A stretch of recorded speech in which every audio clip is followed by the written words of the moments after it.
We'll hear argument next in Case 09-846, United States versus Tohono O'odham Nation.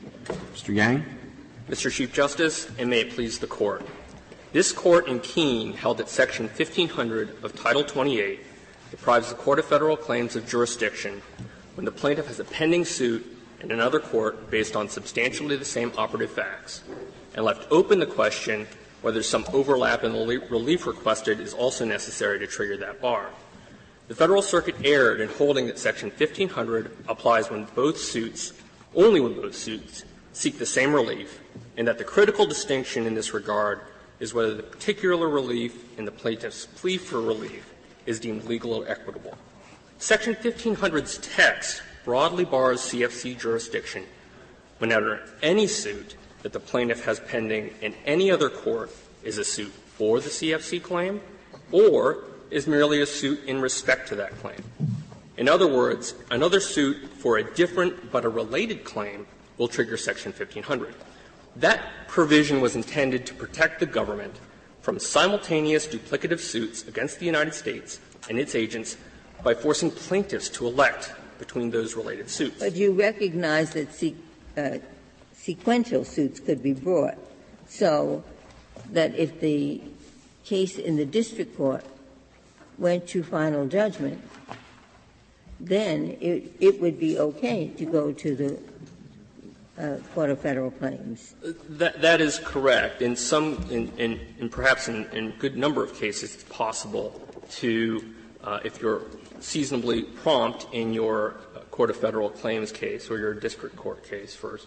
But you don't have control over how long the district court case is going to take, and there's no mechanism to stop the running of the statute of limitations. Well, I think there is some control that you can exercise over how promptly the suit proceeds, particularly if we're talking about suits against the government. Many suits proceed on an administrative record and go directly to summary judgment. That can be done in a relatively prompt manner. But even if not, the Congress that enacted Section 1500 in 1868 knew that essentially what it was doing in many, many cases would prevent a second suit from going forward. That's because the Congress was concerned with the cotton claimants. The cotton claimants had authorization to bring suit in the Court of Claims, but there was a 2-year statute of limitations. That statute ran from the end of the Civil War. And this Court, in a case called U.S. versus Anderson, it's 76 U.S., and the relevant pages are 70 to 71, made clear that the end of the Civil War for the purposes of that statute was August in 1866. Congress enacted Section 1500 in June of 1868. There was a 2-month window, if that, to bring suit, and Congress recognized, it would have recognized, that if you filed suit or were forced to elect at that point, that would be the end of the game. There was also another statutory provision that Congress enacted during the Civil War that put a 2-year statute of limitations on suits against officers. That was discussed in this Court's decision, Mitchell versus Clark, 110 U.S. 633 at pages 641 and 642.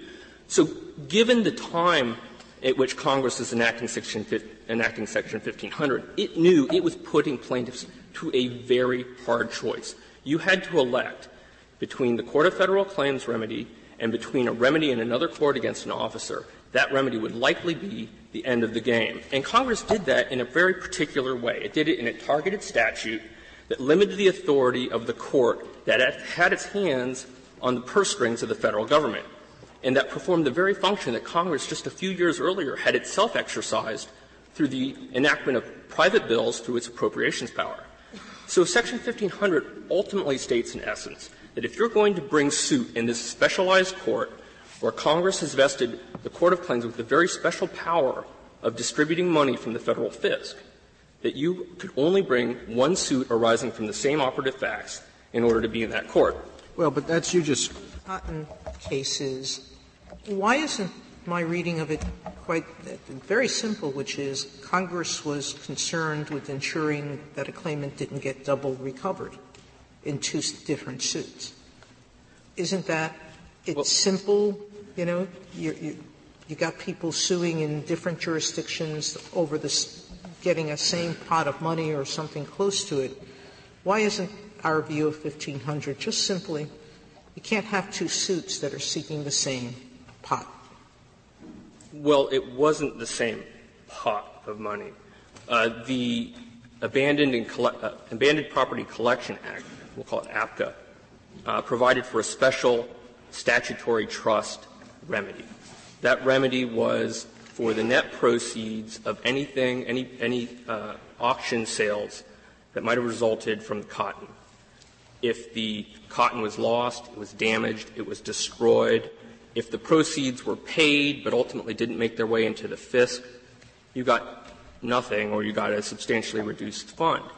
If you sued in tort, you might be able to sue, as we explained in our reply brief, under certain doctrines that would give you the property in specie, or you could seek monetary relief. These are quite different things, and even in it's but you couldn't get both. I mean, that's, I think, Justice Sotomayor's point about the duplication. It's not, even if you can say, yes, it's a different mode of relief, but you couldn't get, I mean, suppose we didn't have 1,500 and you prevailed in your suit under APCA, whatever you call the statute.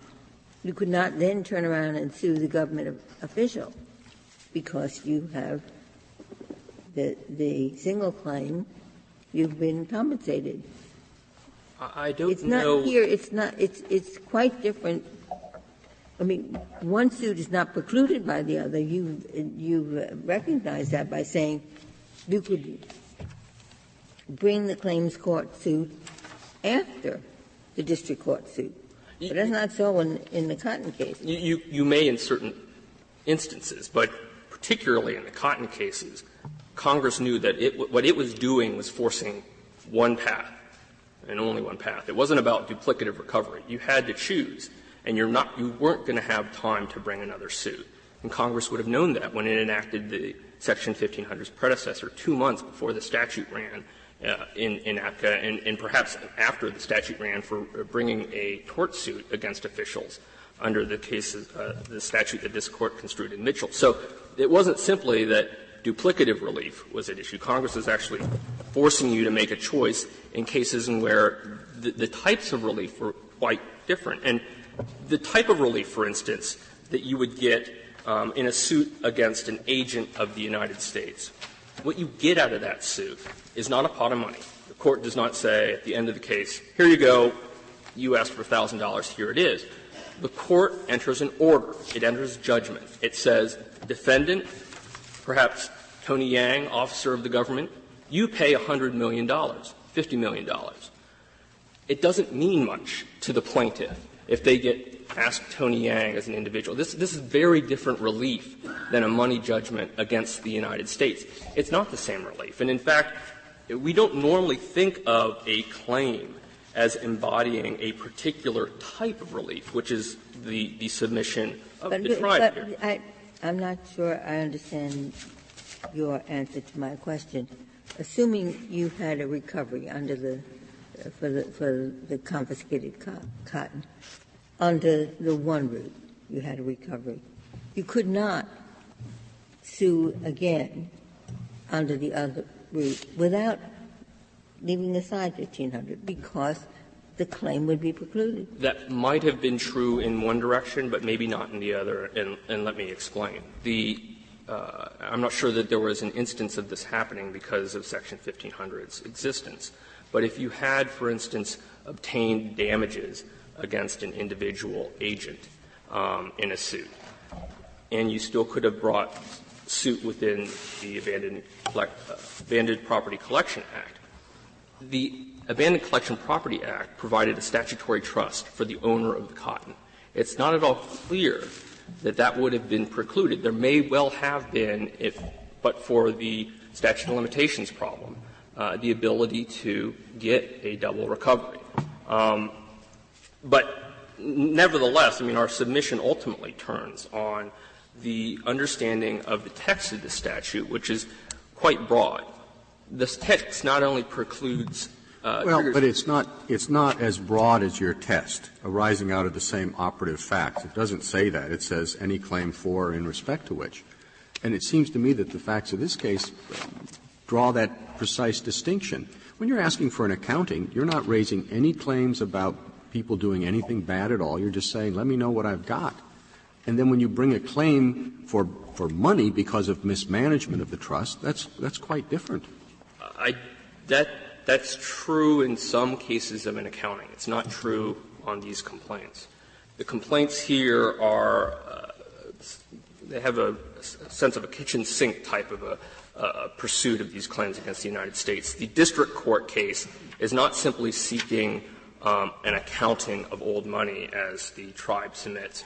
It actually alleges a whole slew of breaches, including the breach of failing to invest money properly, failing to put it to its highest use. It says the true balances would be far greater, but for these breaches, it specifically seeks a debt. Is that to assert the basis about why an accounting should be required? No, because the counts, these are back on pages 90 and 91A of the petition appendix. The tribe not only seeks an accounting, but it also seeks an order to comply with all other fiduciary duties determined by the court. This is paragraph 42. Goes on to say that the tribe is not only entitled to object and essentially challenge the accounting, but it's entitled to any other equitable relief that might be appropriate in light of the court's decision in the case. So the tribe is in no way trying in the district court simply to seek an accounting. Just like in the Court of Federal Claims, it's not simply looking to what they claim to be new money. The specific allegations in the CFC complaint say that there has been no money for no accounting for the revenue collected. Well, maybe I don't know enough about what an accounting is, but why would it be other equitable relief to which they are entitled if they simply say, we want to know what we've got? The tribe and then it may be a basis for a further claim that if that's all we've got, where did the rest of it go? And that might be the Court of Claims action. But it does strike me that they're different claims for different relief. It should be that way if there were a narrowly tailored APA-type-like suit in district court, but that's not this. The tribe's complaints both invoke, for instance, the Cobell litigation, which has been going on in D.C. for quite some time, and are modeled on the same types of broad claims that are at issue at Cobell. This is not a simple case where there's agency action withheld and a court says, agency, you had X duty, do it. This is a situation where the tribe is seeking to impose itself on age-old decisions that have been made a long time ago and to seek to revisit them and at the end of the day restate their accounts to reflect what they think should be in the trust fund. This parallels in both the Federal Circuit, the Court of Federal Claims and the district court suit. There's substantial overlap in the operative facts, as the only two judges to have addressed this found. Is an accounting what should have been in the trust fund or what actually is? You say, give me an accounting of the trust fund. Does the officer go back and just add up the bank accounts and value the land and all that? Or does he go back and say, well, this should be there, but it's not? There's a difference between the parties, and I don't think it's been fully fleshed out here about what an accounting is. The statute at issue that the tribe invokes for the accounting, in our view, provides a prospective obligation for the government to provide quarterly statements of what's coming in and out of the account going forward. Going forward, not going back. And only with respect to monies that were deposited or invested under a specific statutory authority. That involves deposits that were made in banks. So in our view, our view and the tribe's view, I think, are quite different in terms of what's at issue in the district court case. And unfortunately, that's not the case that's before you here. But what we're trying to do is say whether or not there's substantial overlap between the two. And are you at cross purposes on those two issues? When it comes to what an accounting is, you want to say, oh, that's just going forward. When it comes to this 1,500 question, you want to say they're the same as the money damages, which go backward. No, I don't think we're at cross purposes. What we're saying is what the complaint alleges. We don't control how the tribe seeks to assert rights. We think that the complaint may be overbroad, but that's not the correct question. I mean, this Court in Keene, for instance, addressed suits which had been dismissed because they were improperly brought in district court. And those suits in district court were sufficient to trigger Section 1500's jurisdictional bar simply because they were asserting claims that overlapped with the claims that were at issue in the CFC. Do you read claim in Section 1500 the same way that it should be, or do you think we should read it the same way in 1500 and 12b-6, whether failure? I think so. I mean, whether or not you stated a claim upon which relief can be granted. Right, which draws a distinction between the claim and the relief, right? If relief were the particular type of relief as the tribe asserts, the rule would simply say failure to state a claim, because you would have failed to state a certain element, a necessary element of it. But instead it says failure to state a claim upon which relief can be granted. And I think that keys into the other important provision of the civil rules for this purpose, which is Rule 54C, which makes clear that the relief that might be initially stated in a complaint is not the relief that's at issue in the case. The relief that comes at issue in a case is the relief that that is proven, whether it be at summary judgment or at trial. And even if, for instance, you ask for $1 in damages in your complaint, it may well be that at trial you establish an entitlement to injunctive relief. But it's not so here, because the way Congress has set up the authority of each court, you could never get 54. What is it, 54C or 54C? 54C, the relief to which you are entitled, the only relief to which you are entitled in the one court, the Court of Claims, is compensatory damages. So there isn't a question of some other form of relief. You have to go to another form to get different relief. Well, yes and no. The district court complaint, for instance, and again, we contest this, but they seek a restatement of their accounts. They seek remedies such as equitable disgorgement and the like. These are monetary remedies that go, again, to the same types of issues. I also thought that the Court of Claims could give all of these claims could be brought in the Court of Claims. They can give injunctive relief where that's necessary. That's correct. But if you have a claim, for instance, taking the old money, new money framework, which we don't think is borne out by the complaints, but even if it were correct, if they were seeking so-called old money in district court, that is money that should have been there but was improperly allocated and therefore didn't show up in their account, they could also bring a claim under the Indian Tucker Act, claiming that there was some breach of duty under a statute or regulation, clear and specific. This is a Navajo Nation type question, and you could get an accounting through in order to determine the proper amount that should be there. So this is a way. The problem that we have here, particularly in these cases, where there's an allegation of 100 years of trust duties going back, and simultaneously litigating these cases in courts that might have different views on discovery obligations, different views of the law on various cases. One of the cases that we cite in the appendix to the petition, the Action case, the CFC ordered discovery, for instance, that we have to conduct a review of 33,000 boxes of materials from the archives. Although we claim there's an APA case going on in district court, the plaintiffs are seeking discovery there. We're fighting it.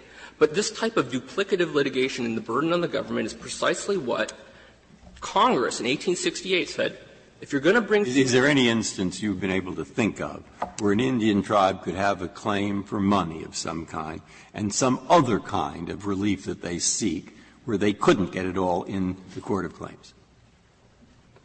A declaratory judgment, for instance. Some of these cases arise. Declaratory judgment. Is there anything else? Well, I mean, you wouldn't be able to get injunctive relief. No injunctive relief? Not normally in the Court of Claims. There are no matter what. Okay, well, then they have a problem because they might want some money and they want an injunction. There's no so what are they supposed to do? There's no question that Section 1500 may put a plaintiff at a difficult choice. But that's a big choice. It's a choice that's existed since 1868. When Congress to test that choice, I mean, and it's pretty stark. in the Casman case, where Congress said back pay is for the claims court, reinstatement for the district court. But your position is that under your reading of Casman, let's forget about Congress's amendment of it, under your reading of the statute, the Casman decision was wrong, and the plaintiff had to choose either back pay or reinstatement. There was no way to get both. That's correct.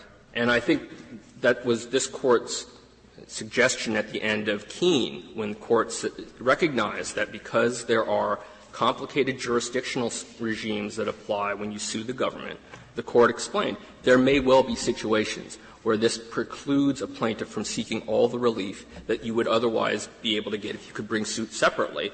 And the Court in Keene said, look, if there is apparent hardship, this is following its decision in Corona Coal, which is 1924, if there is a hardship in the statute, it is a question that must be directed to Congress, because Congress is the one that set this up, this jurisdictional limit. And the jurisdictional limit that existed in 1868, remember, was a very difficult choice. But your basic point is this. You're just saying it's too bad, go to Congress, but you don't deny the basic point, which is that an Indian tribe may think the Bureau of Indian Affairs has really mismanaged everything. And what they would like is some money, and also they want an injunction so they won't do it again. And now your view is it's true. There's no way they can get that because they have to go to two different courts.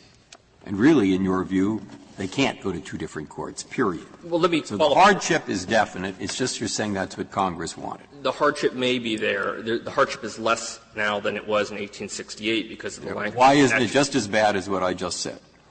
Because you might be able to bring, for instance, an APA suit that completes before the 6-year statute of limitations ends. And frankly, we don't think that that's an unusual thing for an APA action to be brought promptly, even with an appeal. APA actions, again, if it's limited to the administrative record as they should, you can go straight to a summary judgment-like procedure. You have to extend a case that I didn't agree with when it came out. You have to extend Bowen in order to achieve that. Does the government want to extend Bowen? No, I'm not suggesting that that was a proper suit. But what you could do is you could pursue it and it could complete and still be there would still be time to bring a suit in the Court of Federal. You could complete it to a denial of recovery. Perhaps. That's right. We think these suits. I don't think that's any comfort to the Indian tribe, do you? Well, but that's precisely what they're seeking to do here. We just disagree whether that relief is available in district court. And the question here is whether you can simultaneously pursue it.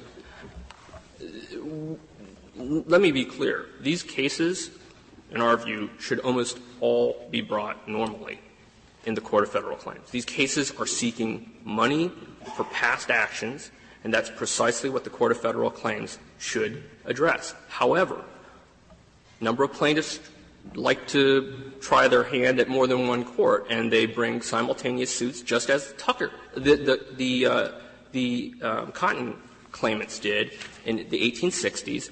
Congress provided for a general statute with very broadly worded. It applies to any claim for and respect to which any suit or process is pending in any other court against the U.S. or any person acting or professing to act as its agent. This is a very broad statute. It's not — I mean, you're putting a pejorative spin on what they're doing, saying, many plaintiffs like to take a chance in, more than one court. But your response to Justice Breyer suggests that, that's a tough choice if you have to choose between injunctive relief or damages. That's not them trying to, get the same — take two bites at the apple. In some cases, it's a tough choice. Casman would have been a very difficult choice, but as this Court suggested in Keene, the question goes to Congress, and when Congress addressed the question, it decided relief of that sort should be brought all in the Court of Claims. But in this case, this is not a case where we think particular hardship would be had, because the tribe could pursue its claims in the Court of Federal Claims and probably should be doing that if it simply. So why isn't our rule simply — what's so wrong with the rule that says if you can bring it in the Court of Claims, you have to, but if there's relief that you can't secure there, you can have two lawsuits? What's so irrational about it? Well, That doesn't There's square. no double recovery possible. But that doesn't square even with the history of what Congress was trying to target. The relief that was available in the Court of Claims in the 1860s under the Abandoned Property Collection Act was a very limited. We've already gone through that because most of those claims would have had some element of double recovery that might have precluded a second action. The point that I raised was if there's a chance of potential double recovery, you can't bring them. What's wrong with that? I don't think it squares with the text of the statute, which is broader than it doesn't provide for claim, it doesn't provide for relief. It doesn't speak to double recovery. If Congress was intending to target that specific problem, it could have done so in a much more direct manner. Mr. Chief Justice, I'd like to reserve the balance of my time. Thank you, Mr. Yang.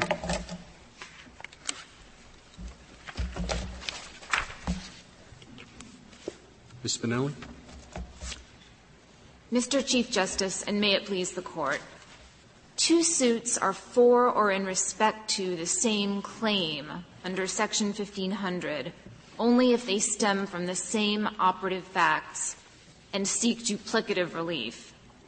And in response to the government's argument, I'd like to explain why that's the best reading of Section 1500's text, as well as the only reading that harmonizes Section 1500 with the overall jurisdictional and remedial scheme. Congress has made a broad range of remedies available to plaintiffs wronged by the government, and it's directed plaintiffs to seek certain remedies only in the Court of Federal Claims and certain remedies only in the district court. The government's reading of Section 1500 assumes that Congress intended to penalize plaintiffs for following that direction by barring them from the only forum where they can obtain money damages. But nothing in the statute's text or history suggests that Congress intended to create such a nonsensical scheme. Yeah, well, your argument assumes that there is available in the district courts injunctive relief under the Administrative Procedure Act, and that is far from clear, even after Bowen. It's far from clear Justice that Scalia, you have any business being in the district court anyway.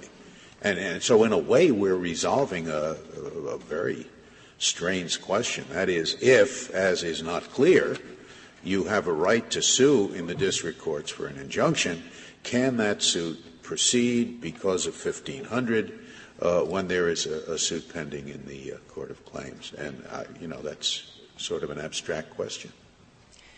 Justice Scalia, it is disputed whether or not the district court has jurisdiction to entertain the nation's claims there. The government has moved to dismiss on that ground. That motion is pending.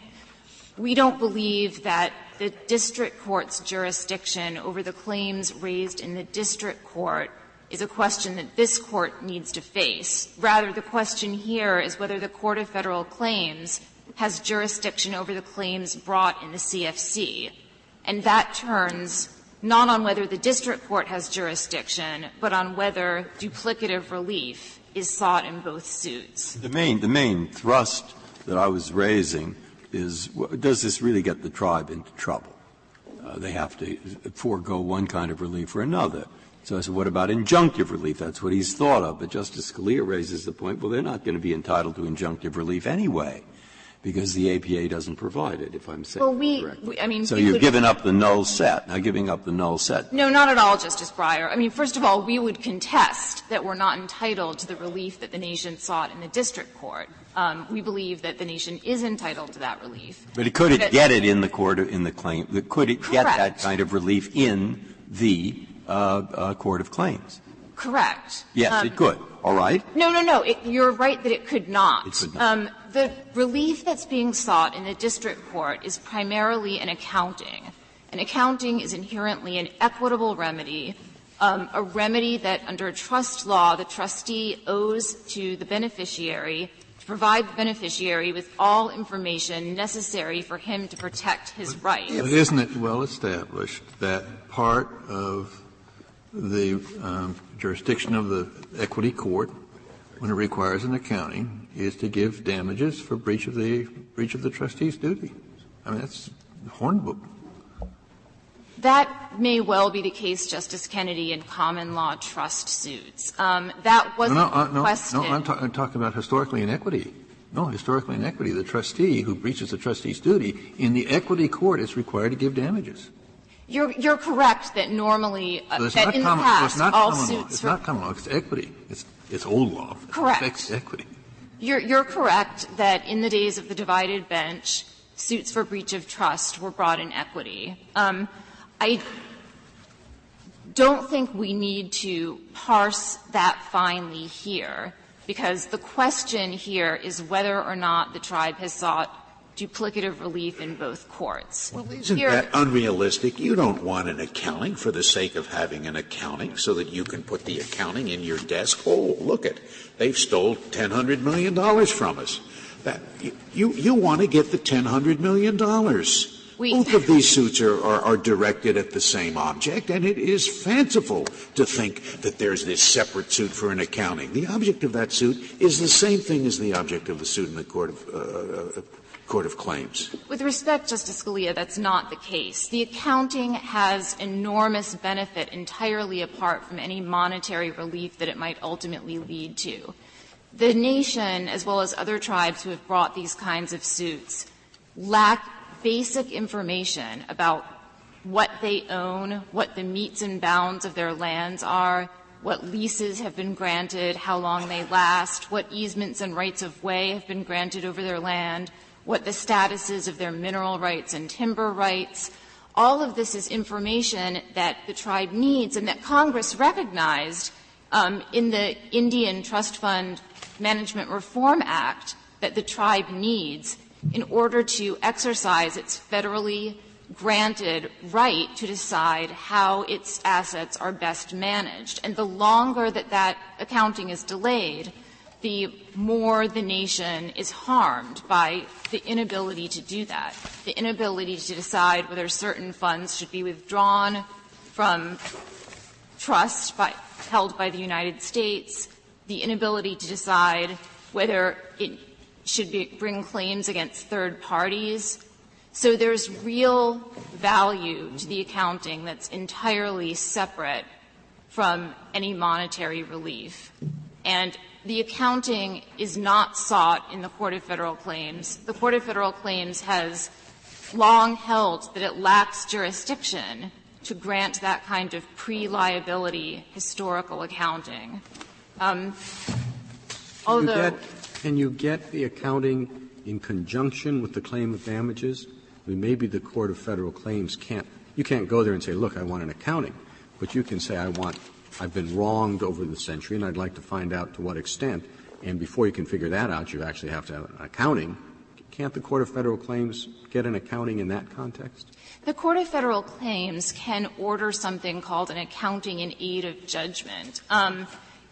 Despite the similar terminology, they're not at all the same. An accounting of the type that's being sought in the district court is a remedy by itself. It's a remedy that the beneficiary is entitled to. Once it's received or denied, that's a final order that can be appealed. Okay, it's a remedy, but is it any terribly different from what the accounting the Court of Federal Claims would order to figure out how much?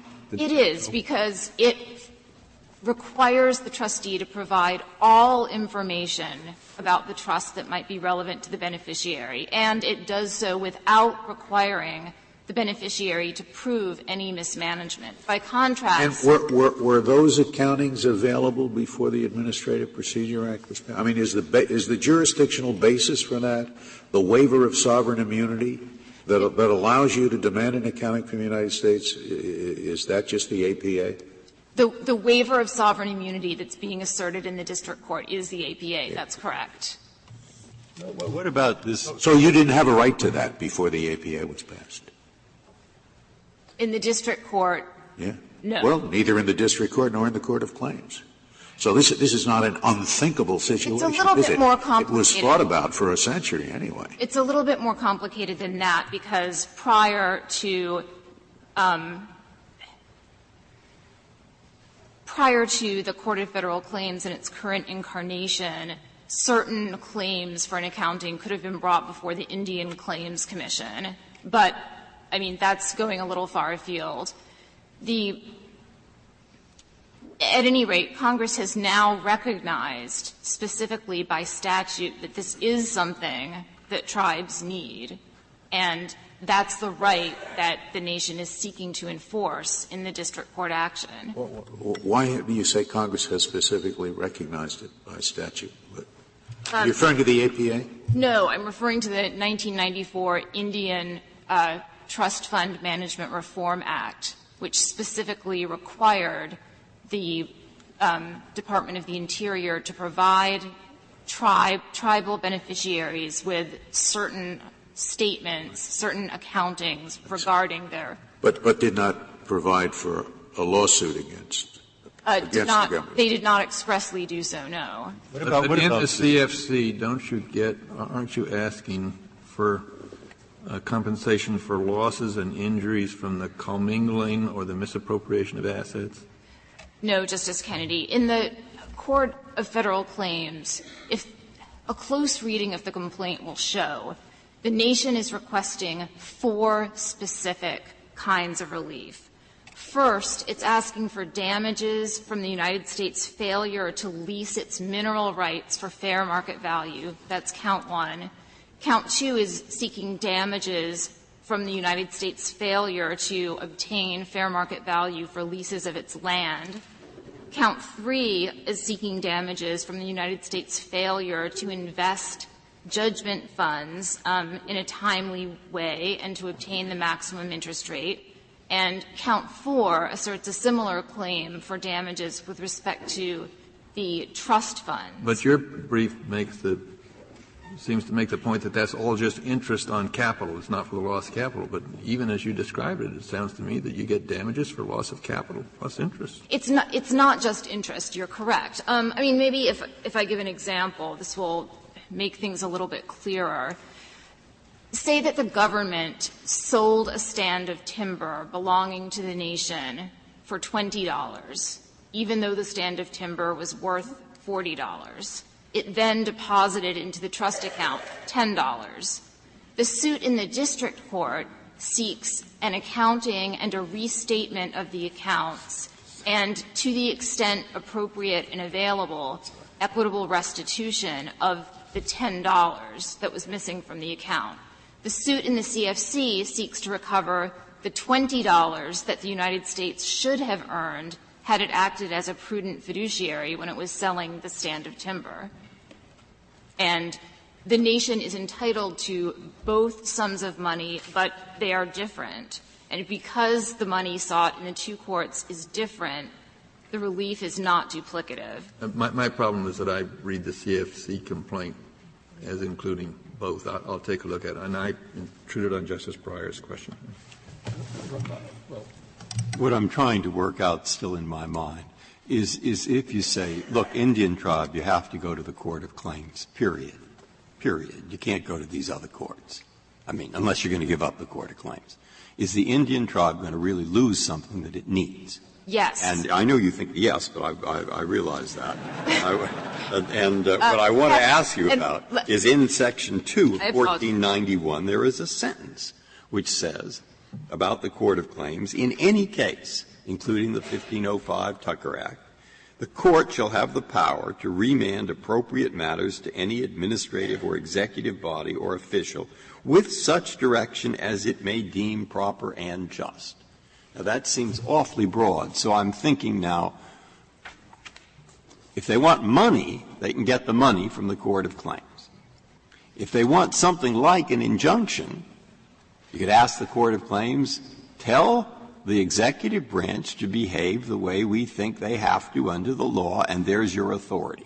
I just quoted it. Now, I want to know the response. You're exactly right about what 1491A2 provides, but it also provides that any such relief can be ordered only as an incident of and collateral to a judgment on a claim of which the Court of Federal Claims. Well, you want money. That causes the problem. If you don't want any money, you don't have a problem. Just forget about it. Notwithstanding this language, the Court of Claims has continued to hold that it lacks jurisdiction to grant an equitable pre-liability accounting.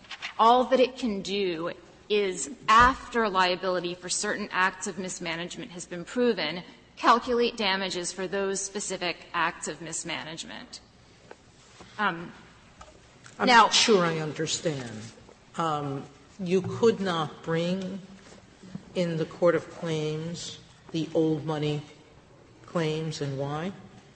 That the government mismanaged? Well, two things, Justice Sotomayor. We believe that the nation could not bring the old money claims in the Court of Federal Claims because it has held repeatedly that it lacks jurisdiction to grant an equitable accounting. However, I don't believe the answer to that question matters, because the issue here is not — It does, because why couldn't you simply have said they owe us that original extra $10 and we want it?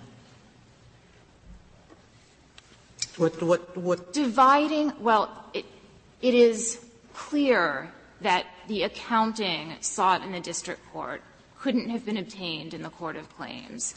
And it made sense to seek the old money, as the Court of Appeals called it, in conjunction with the accounting, because the accounting is what should reveal what is missing from the account.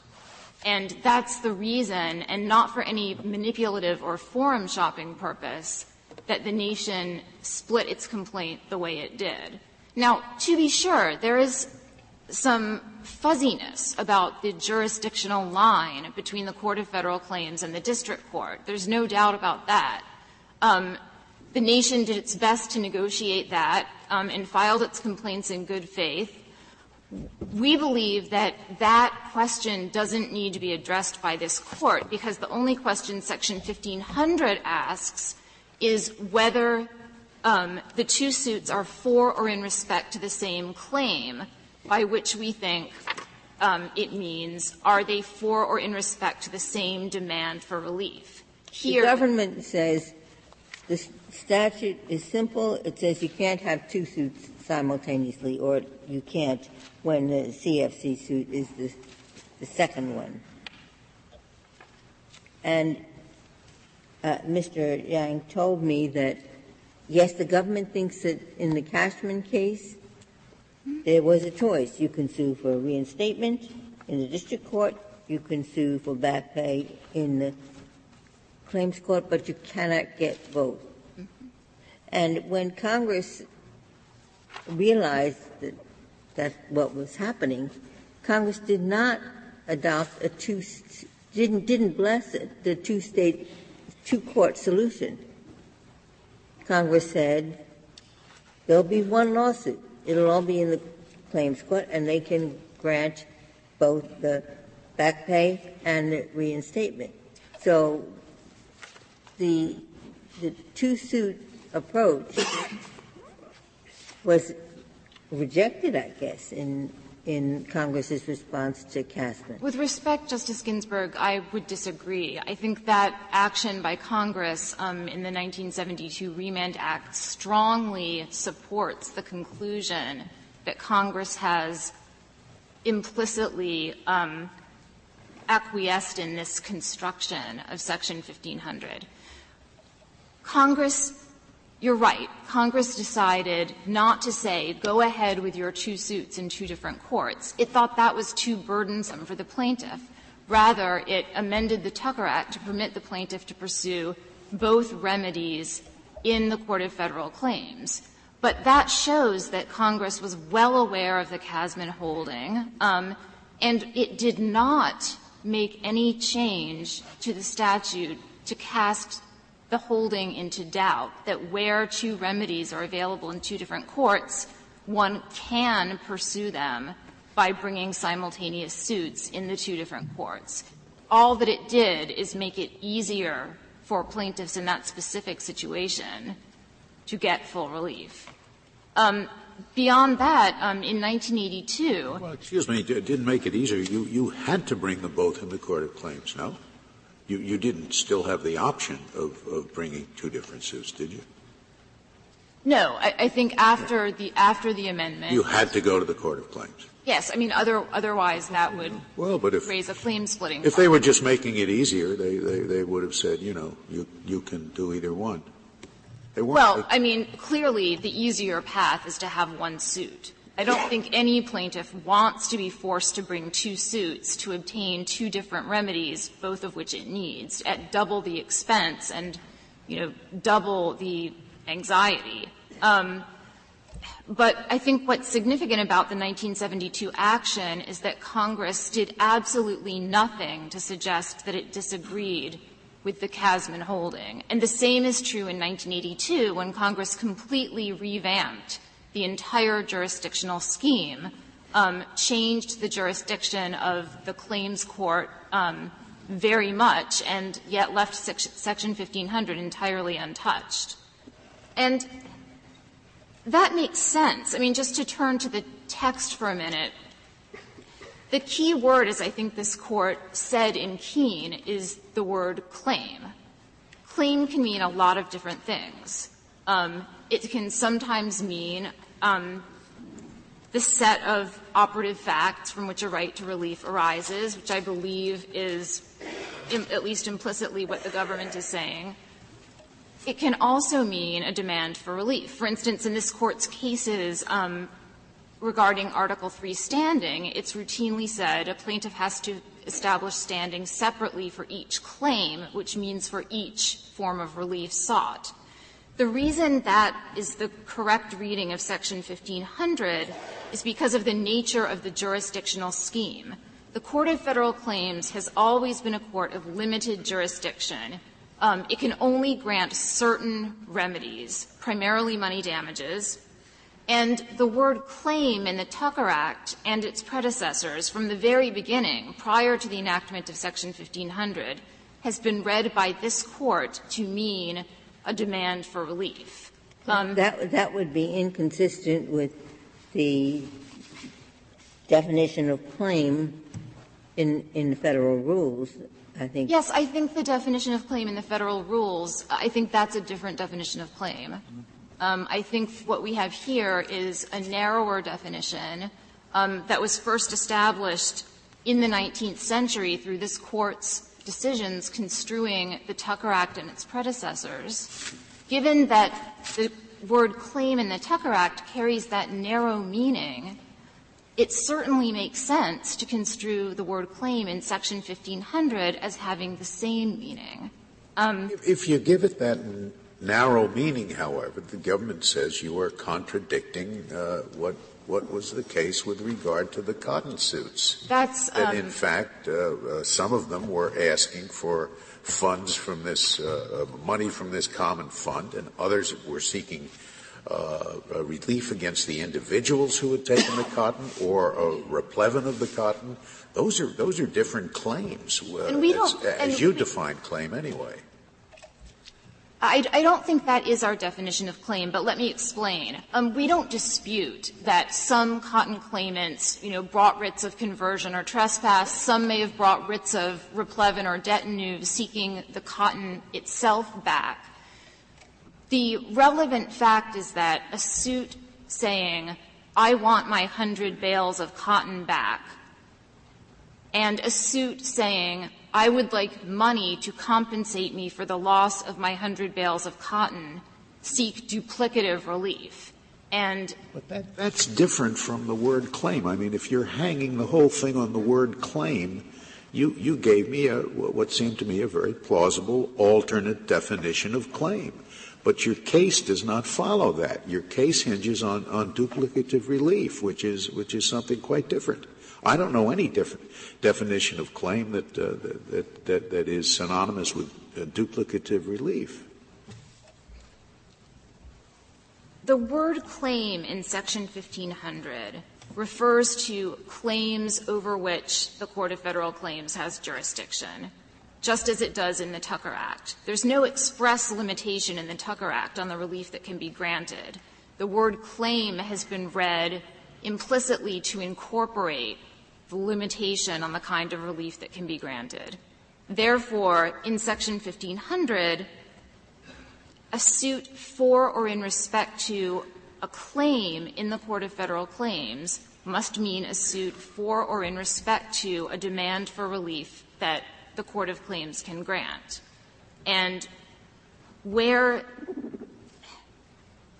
duplicative relief is being sought, that falls within the language of the statute. It falls within the overall jurisdictional scheme, which directs plaintiffs to bring suits for different relief in different courts.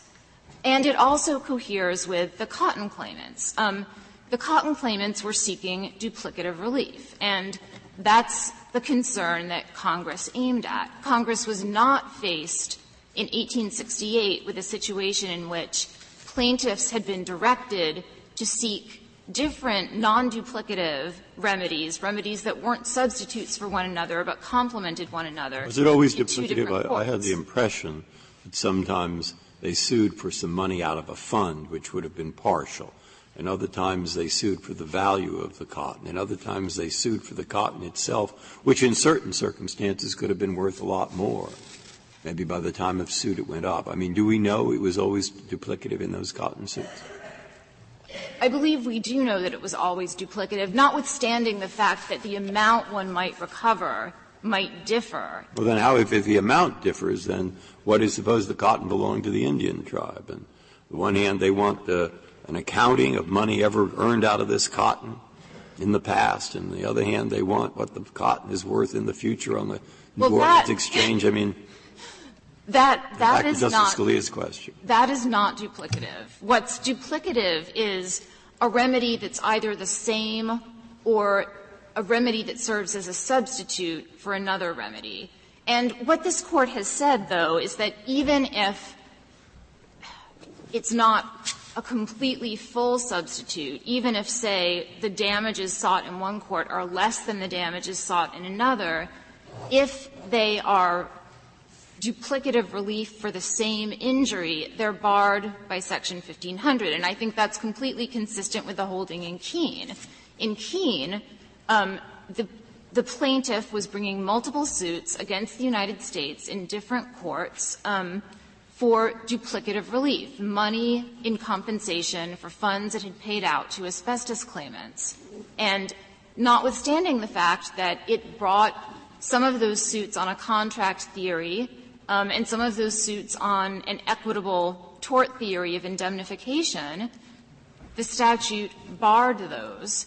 But Keene was not faced with a situation in which plaintiffs were forced, as in Casman, to proceed in two different courts to obtain different relief. And another particularly good example is an example of a regulatory taking suit in which if a plaintiff wants to challenge the legality of government regulation affecting his property, he needs to do that in the district court under the APA. And according to the government, he cannot bring a suit for just compensation in the Court of Federal Claims until that district court suit is completed and any appeal is completed and any cert petition is completed, by which time the 6-year statute of limitations on the just compensation claim may very well have expired. But in your case, let's assume the government prevails. You go to the CFC, and you prevail on everything. You get all the findings in your favor and so forth. There's some relief that you don't get. I take it, unless I'm missing something, that you could then, after the CFC suit is finished, go to the district court and say, now we want this added protection, this added relief. The reason and the statute wouldn't have run generally because if you're seeking the injunction, that it's only laches bars you, and you're not barred by laches because you couldn't go sooner. There are a couple of reasons why that wouldn't work, Justice Kennedy. First of all, the nation needs the accounting now. I mean, it's as if in Casman had been told, well, first get reinstated. First get your back pay, then go and get reinstated. He needs his job back now, not later. The nation needs the accounting now, not later. In addition, if it were the case that the accounting uncovered additional mismanagement, this statute of limitations, the 6-year statute of limitations, might well expire while the district court suit for an accounting is pending. Those suits tend to last a very long time. Indeed, in the Indian Claims Commission, they've been known to last for up to 50 years. And it would force the nation to run the risk of losing its right to damages. We don't believe that's what Congress had in mind. It doesn't harmonize Section 1500 with the remainder of the statutory scheme. It's not mandated by the history of the statute, and it simply doesn't make sense. Unless there are further questions, we ask that the judgment be affirmed. Thank you, counsel. Mr. Yang, you have 4 minutes remaining. Thank you, Mr. Chief Justice. The tribe is unable to identify a textual basis for its same relief defense of the Court of Federal Claims. If its definition of claim is as narrow and circumscribed as it defines, it wouldn't capture the cotton claimants originally. Moreover, putting aside the definition of claim, the statute applies when there is a pending suit or process in another court that is not only for the claim, but in respect to the claim. That substantially broadens the statute. 2, there are 2 problems with the same relief test that's as a practical matter. In order to determine whether the same relief is being sought in the other court, which is the relevant question under their test, you have to ask what relief would be sought in district court. But Rule 54C makes clear that the relief which is available in district court is not specified by the complaint. It's whatever develops through the case. So you might not know until the very end whether duplicative relief is being sought. Secondly, if you're going to limit the relief that's available in the district court based on what the court of claims view is of the district court's jurisdiction to issue relief, you're inviting the Court of Federal Claims and the Federal Circuit to be opining on the jurisdiction of the district court under the APA in very complicated cases which involve questions of Bowen, Utah wilderness. This is not the way that you would construe normally a jurisdictional statute.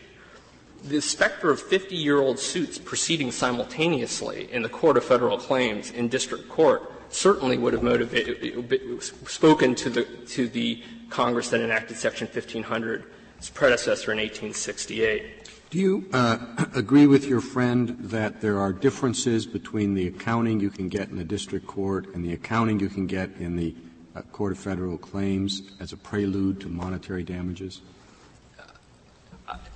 I'm not exactly sure the differences that they're pointing to. There are some differences in terms of the procedure. In one it's a relief. The other, you'd have to show that there was some kind of a breach, and then you get a full kind of accounting to quantify damages and relate in aid of judgment. But at the end of the day, the example of losing $10, you collect 20 but only debit, put 10 on the books, that is a claim which is cognizable in the Court of Federal Claims if they have a money-mandating statute or regulation. They say that they don't even know who has hunting licenses and well, that's what discovery is for. I mean, the discovery, the Act-Chin case, for instance, 33,000 boxes of discovery we have to go through in terms of a discovery request in the Court of Federal Claims.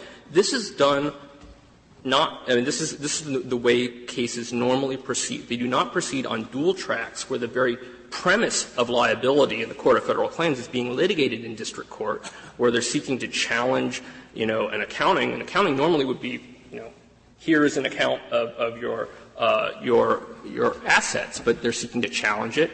If you went back to equity, for instance, a trustee does, as an equitable matter, have a duty to account when requested. But the cost of the accounting is taken out of the trust corpus. That's not what's going on here. They're trying to seek to use the APA to force something which we don't think is authorized under statute as a secondary means of discovery for the same claims that are at issue in the Court of Federal Claims.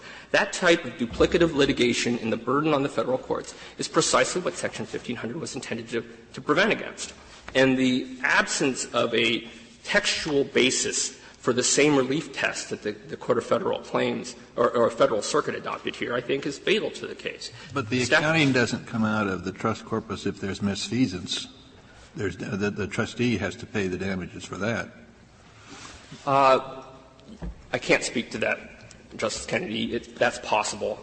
I just am not that versed in equity jurisprudence to be able to give you a definitive answer. What about the Loveladies situation? I mean, when one of the In Loveladies, if I may answer, Loveladies involved a district court claim for a declaration that the action was a taking. A district court taking declaration, which was ultimately disposed of, but at the same time that Loveladies was seeking to assert a claim for just compensation in the Court of Federal Claims. Thank you, Mr. Yang. Thank you. Mr. Nellie. The case is submitted.